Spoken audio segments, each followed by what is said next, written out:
we did say that Aura might have to go back to their roots. But here's a comment here, Kevin. From the up-and-coming, one of the best jungler in Indonesia, the current Van in Evos is much more challenging. Actually, in Game 1, BTR versus Evos just now, we almost lost. Obviously, this is referencing to the first series that they played. But it's going to be a Nana. This is a bold one. This is a good one for neutral objectives, though. Yep.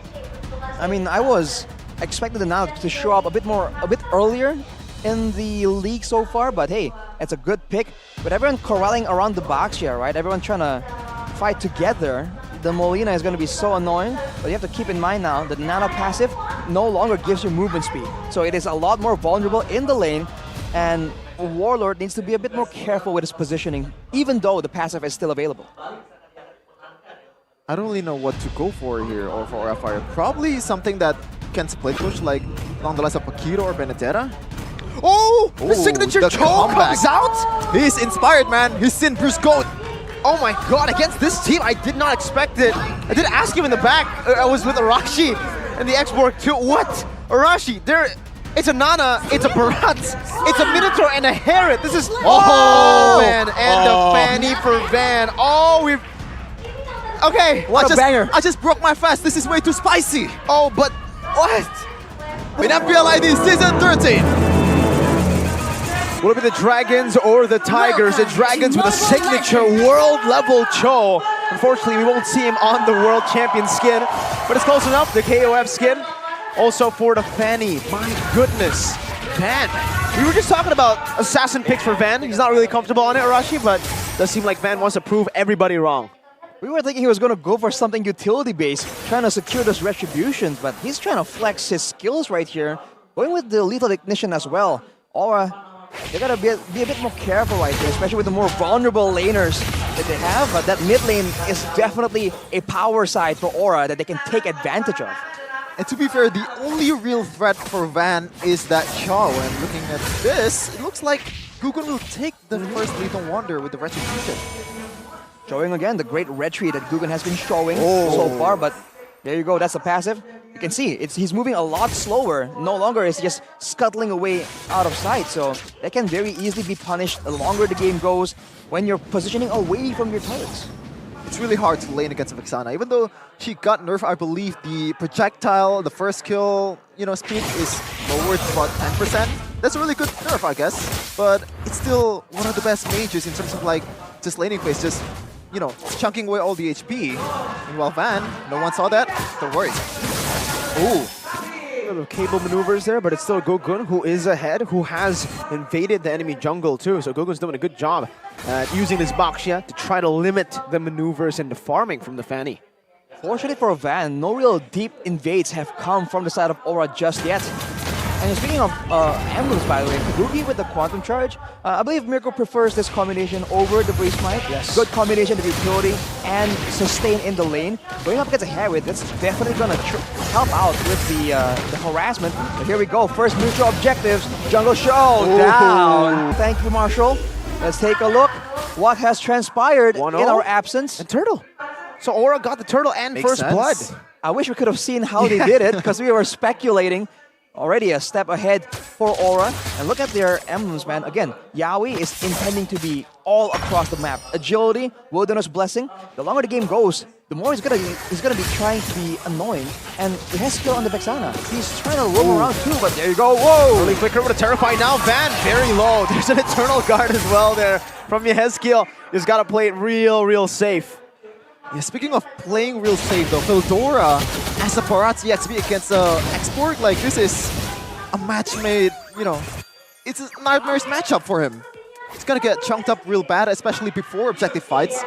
And like, one of your job is to kind of survey the map and see what options are available.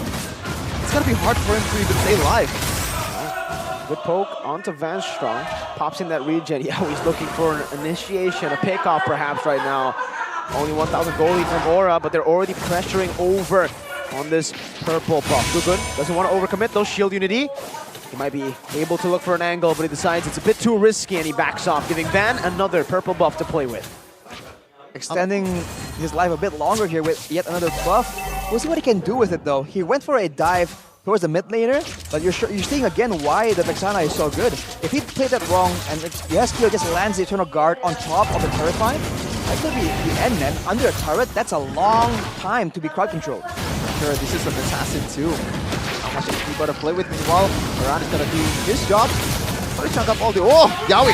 Flicker over, Way the Dragon, that's the first kill to Yawi in this game. Van not able to out-retry Gugun, as Gugun just takes it away from him right now, but Van already used the Retribution, so they might be looking for some more, even in the bottom side of the map. Kabuki actually doing a good job against Super Red, taking him low, and there's already a little bit more of a backup here from Yawi, just zoning him away, giving Kabuki free space to hit. Alright, what?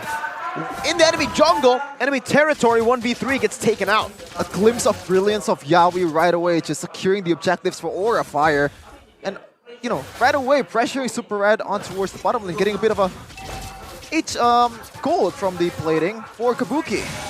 And how Kabuki is playing the lane though, just impudently standing in front of Super Red, knowing that when it comes to just basic attack DPS, he wins it out. But Super Red with the Starlium here, now it's gonna be just that much different. Aura might have to be a bit more careful. Wow. The most unreal stat. Yep. I mean, we saw it, like the 4-man knockup towards the whole Onyx team is just absolutely ridiculous, and he can pick out the perfect target in CW. Like, that was probably one of the craziest pickoff I've ever seen. Meanwhile, he's trying to do so again. Jeet Kune Do Way the Dragon into the Eternal Guard, and we expected the Minion's Fury to counter the dive, but what can you do when your chain CC'd like that? Around in the mid lane, clearing the waves out away. Veldora's getting melted down by Aran. Look at Veldora's HP. And even in the bottom lane, Yawi, again, Jeet Kune Do over to Warlord. Shield Unity over to Super Red. Zaman forced defensively with a Purify as well. Not a turret should be taken down. Veldora's getting chunked as well right now as Yawi zones them away. Evos are still able to clear out the waves, but man, Aura are oppressive. How fun is it to play with Yawi, man? Like, it's just fitting him kills. So far, he's 2-0-1. All 3 kills are, you know, created by him. This flickers up. He might be looking for another angle. Especially with the turtle coming up, if they can get another pickup, it's going to be great. And for Evos, they're struggling right now because Van Strong, for now, is the main frontliner, and he's crowd controlled, which Aura has a lot of. It's going to be so difficult for him to try and heal for his team. Well, let's see right now, all chain CC, and it's going to be Van who wins it out right there. No CC to help Aura. Gugun gets brought back to the team. Aran's going to be targeted down, and Skill flickers out to safety, but no! Van finds the cut through Yawi. Jeet Kune Do flicker combo, bringing Van back for Gugun to slay. Kabuki with a blazing duet now onto Warlord, who's forced to run away and has the passive, but now gets chased down by Yawi. One more hit should do it. Ooh, Warlord's low. Yawi's looking for the play, but he missed it earlier to shut Pooh to get away, but Veldora eats him up, and it's an overall great trade for Evo's glory. For sure, but the gold lead is still towards Aura. There's still a lot of hurdle to climb for Evo's glory, but a win is a win nonetheless. Great move from Evos there to try and find a way to really win that fight out by just rushing, forcing Aura to kind of make a quick call in the middle of everything without getting the proper setup. Even though, if you think about it, Veldora on the EXP lane bullied by the X-Borg, and Van Strong is bullied by all the crowd control. The frontline possibility for Evos is just made very difficult by Aura, so that's how they're really trying to bully Evos away from the objectives. But if Evos get there first, then that's where they can kind of dictate what happens. Yeah. What a play, though, from Veldora. Flicker and Tetonas will come. Yep. I've never seen that, actually. That was a combo that was used quite a lot last week. Okay, interesting. But yeah, Veldora, the longer the game goes, I think it favors Aura much more, especially Van. We're talking about Assassin here. Like, it's going to fall off for sure in the late game. And there's a lot of room to play with for Aura. A lot of creativity, I guess, like in a way on how you can approach the team fight. But yeah, again, Van, no one saw that. The MPL pressure, man. You miss one cable and you heard the fans. Yeah, just go crazy already. It's got to be quite demoralizing for sure. Evos now, just look at how safe they're playing. They're sending 2 members to escort Super Red. Oh no. Van's in the area. Is he gonna... No, he's not gonna crowded, walk yeah. into it. Now the Lord is up. And Aura is still on the other side of the map though. Evos makes the first move. He has killed the Terrorpoint. Eternal Guard there you finds in go. the outplay, Van! on the assassin, but gets assassinated instead. Yaoi eaten up right now with a Minute's Fury. Veldora flickering. No, he doesn't get into the wall. Yaoi's able to flicker out and Shampoo. Aran very deep in enemy territory. Brings him back very low. Aran kiting back. Flickers out. Super Red pops into Zaman Force, but he's not able to find the hit to reset his second skill. And that means it's a free lord over to the Dragons without the retry being used up. Gukun wants to go for the enemy purple buff. Once again, Gugun's showing class in the objective department, but I don't really get it. Why would you go for Chao with Shunpo available, with Jit Kundo available, and also Flicker available? He's gonna get away quite fine, and he did. Man, that was just so difficult. That was a bold move from Van. I get that he has the Malefic Roar right now, and the Heptasis, he has burst damage, but against a Vexana, this is exactly what makes her so dangerous. Deathly Grasp into Eternal Guard is basically a guaranteed knock-up hit. The Eternal Guard is definitely gonna land if you land the Deathly Grasp first. So, unless Van dodges that, there's just no way. And just like that, Aura takes momentum, takes the turrets as well, and they're still looking for more as Van. Oh, Van on the S kill. Oh no, Van! Van gets locked up again! Kabuki finds the kill! Yeah, Heskil survives! And it is again a disaster for Evos Glory! Van says hi, Yaoi says, what's up, bro? You're gonna get kicked! And another kill, courtesy of Yaoi. I mean, we're talking about, oh, he let Van play, but it looks like the Draft from Aura is meant specifically to really deny any real chance of pickoffs coming from him. The peel towards the backline is just insane right now. Sure, and right now 5k gold lead, entering the 11th minute or 12th minute of the game for Aura versus Evos Glory. Kill department 3 for Aura. It's looking pretty bleak, I gotta say, for Evos, especially when they have a much more early game composition rather than Aura. And audience prediction also says 60-40, Rashi. 60% for Aura, I think that's fair. Evos can still come back right here by all means. It's a 5k gold lead, but look at this. Aran, of all people, getting engaged on. Desperate Detona's welcome onto Aran. They tried. Get the Faraga armor. Gugun's going in. Eternal Guard. Super Red, is he going to be dead here? Oh my goodness. He gets out just barely. But man, every attempt that Evos Glory are trying right now, it's just not working. Man, if Yeskiel landed the Curse Blast on top of the Eternal Guard, that was done.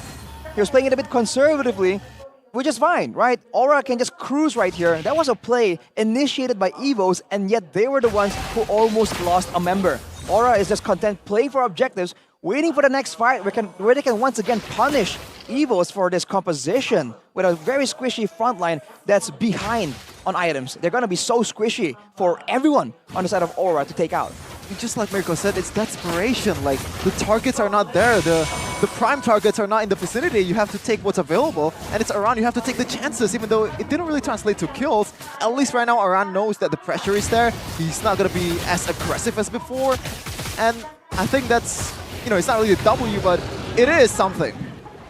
Well, shutting Aran down is definitely a huge plus if they can do so, but in this late stage in the game, targeting him when the objective is almost up, where he has the Firaga armor as well, it just shouldn't work. But like I said, there's not a lot of options left for Evos right here, especially with Aran just out there right in their faces. All right, let's see if this works out now. Eternal Guard onto 3, Firaga armor. They got a Firaga armor. Wow. The peel. Wow. Desperate, and it did not work. Again, second Lord secured for Aura. Just the pseudo pressure that Aran puts, man. Like, every time he's in the front line, you can't really close up. Whether you're Feldora, whether you're Vanstrong, the two frontliners are not frontlining. The crowd control coming in from Yeheskio on the Vexana isn't really all that wide in AoE. It's just one small circle. But you saw right there, multiple members just keep getting hit by it. And I dare say that's because Yaoi has been so dangerous that everyone from Evos don't feel safe just being too far apart from their teammates. At least far enough for Yaoi to just find an opening. So that is how Aura is just forcing Evos to play a certain way. And once they do, they have the solutions ready for it. So this is a layered strategy, a layered approach coming from Aura. And look at the wave management, man. Wow. It's almost perfect. They have another Lord on their side too. They can use it to their advantage, but looks like Evos will try to make a quick work of this Lord. Can they do it? Still going to charge in, despite them trying to chunk it down. Mid lane as well, dealt with pretty well by Evos. Wow. Really not able to crack the base open with the first or the second Lord Panther right now. Kabuki's doing a good job though right now with the BMI. Pops in, Eternal Guard, knocking Veldora off, and that's going to be a lockdown actually. Aran jumping in as well with the last Insanity onto Veldora. He might be able to find that, and my goodness, he just takes him out. That's a free turret too, as Aran just flickers out to safety, buys the immortality now. Lord number 2 gets them the first base turret, and look at that turret up top. It's very low. Van's looking for a trade. He should be able to get it, but at what cost? Aura are not stopping the siege. Yaoi has been quiet for the last few minutes. He looks to find something here. He has the flicker as well. Oh man, that BMI up top. Did you guys see that? Kabuki just pops into Battle Mirror Image to get the last few hits onto that base turret, and it was low enough to get taken down by just Dexter. Man, Yehezkiel though, getting taken out right there. Definitely not ideal for Aura, but at an 8k gold advantage, they're just running with the plan, right? They're still staying in the jungle. They don't care if their jungle is up. It's about denying Aura, but look at Van. No purple buff. Didn't get it. Gugun took again, showing his class. He's handsome. Honestly, looks. I think they could have gone for a little bit more there for Aura, even though it's 4v5. They have Aran, they have the pull. They actually pulled like 4 or 3 people there. Could have been something, but they choose to go for the discipline route, and I think that's kind of a good thing too. I think especially without Yehezkiel on the Vexana, he is right now a huge bulk of their pickoff potential and their damage. I'm wondering, once we see the items, is he going for the fleeting time? Because when you're this ahead, generally what you want to do is wait for the first target to appear, use everything, delete him, and then rinse and repeat. And just like that, usually the Eternal Guard is on cooldown for only about 20 seconds. That is massive. For sure, man. Just the zoning. It's not just Aran, but Yehezkiel. Like everyone, Kabuki even. You can play like Skylar quite aggressively using the BMI to chunk up all of the frontliners of Evos. And there's nothing Evos can do about that. They have to chunk the Friaga armor first to make something. Oh, Yaoi, look at that conceal. Oh my god, they baited out the Death's welcome for nothing. Oh, good burst damage onto the back. But Yehezkiel still was able to walk out. Man, just with the conceal, they bait out the Death as welcome, and it's a free Lord again to Aura. That's the Yaoi pressure we've been talking about. And if you're looking at the items right here, in the mid lane at least, decent amount of items, Divine Glaive even completed for Warlord. And he gets the kick onto Veldora earlier. Veldora with a flicker out right now. Last Insanity onto Van Strong as Van tries to deal with Kabuki, but is not going to be able to do so. Immortality, Van Strong popped down. Super red with his on force right now, but Gugun will just soak it in and run back to safety. Has Immortality. Kabuki now with Blazing Duet gets bursted down. Oh, Kabuki loses the Immortality now as Aran tries to back him up. That's a Wind of Nature pop, but Super Red deals magic damage and takes him down. Gugun running Van down, goes in for Shield Unity. Van should still have the cables. RGM popped in that shield. They don't have Veldora, they don't have Van Strong. 3 members against 4. Van going back and forth. Super Red now is Zaman Force, but now, the Purify gets him out to safety, but he's already out of the Zaman Force. He won't be able to kite himself out of this one. And now the base is wide open, even though Van tries to go for the assassination. Only the base is what is available to be assassinated. Aura takes game 1. They strike first, quite convincingly at that. Just using Yaoi to perfection in the early game and using the zoning potential from Yehezkiel